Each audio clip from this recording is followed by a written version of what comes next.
যে এই দলেশ্বরী আবার দূষিত হয়ে যাচ্ছে ট্যানারির কারণে। কেন সেখানে যখন গেল তাহলে বর্জ্য ব্যবস্থাপনা করা দরকার ছিল না, তো সেটা মনিটর করতেছে না কেন?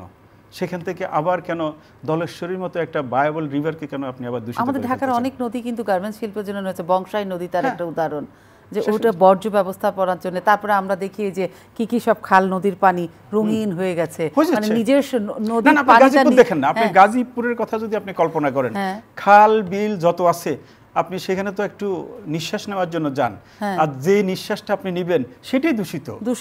আপনি ধরেন হুমায়ুন আহমেদের বাড়িতে যান, যাওয়ার পথে যে ছোট বিলটা আছে আপনি ওখানে দাঁড়াতে পারবেন না, তার মানে গাজীপুরের বাতাসে বিষ। তাহলে আপনি এগুলো তো আমরা ধরেন অনুমতি দিয়েছি, পরিবেশ ডিপার্টমেন্ট বলেন সরকার বলেন অনুমতি দিয়েছি, তারা পরিবেশের গাইডলাইন মেনে চলতেছে না, তাহলে মনিটরিং করতে হবে, তাহলে পলিউটাস পে প্রিন্সিপাল অ্যাপ্লাই করে তাদেরকে ব্যবস্থা দেন। আলোচনাটা আজকে শেষ করে আনতে হবে স্যার। আপনার কাছে যে আমি শেষ করবো, আপনি একটু আগে আমি বলছিলাম, আপনি বলছিলেন যে গাজীপুরে তো যথেষ্ট সবুজ আছে, বনাঞ্চল আছে, কিন্তু সেখানে আমি যখন প্রাণ ভরে অক্সিজেন নিচ্ছি সেটা কিন্তু বিষ। কিন্তু গাজীপুরের বাতাসে বিষটা কেন?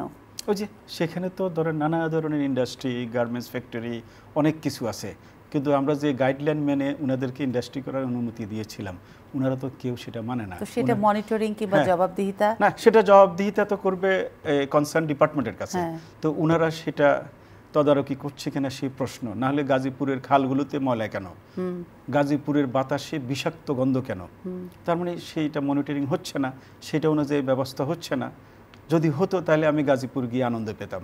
এখন গাজীপুর গেলে উল্টো, ইভেন ন্যাশনাল পার্কের পাশে দিয়ে রাজেন্দ্রপুরের ভিতর দিয়ে আপনি ঢুকেন, সেই খালটাও দেখবেন যে ময়লা পানিতে ভরা।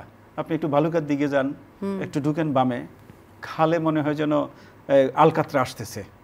আবার হুমায়ুন আহমেদের বাড়ির দিকে যান, এই যে দুইটা বিল আছে সেখানে, মানে উপরে নিচে ওয়েটল্যান্ড আছে, আপনি পানির দিকে তাকাতে পারবেন না। এগুলো কি দেখার কেউ নাই? দেখার আছে, কিন্তু চোখ বন্ধ। কেন? চোখ খুলে দেখলে সমস্যা কোথায় স্যার? সমস্যা এই যে আমরা দেশটাকে ওন করি না। আমরা যেইখানে আছি, আমাকে দেশটাকে ওন করতে হবে, দেশটার পরিবেশটাকে ওন করতে হবে, এবং নিজের মনে করে এই দেশটাকে সুন্দর করে রাখতে হবে। সেই ফিলিংসটুকু মনে হচ্ছে আমাদের ভিতর কমে গেছে। না, তা না হলে আমাদের প্রত্যেকটা সেক্টরে তো লোক আছে, কিন্তু এর পরেও কিন্তু ঠিকমতো মনিটরিং হচ্ছে না কেন?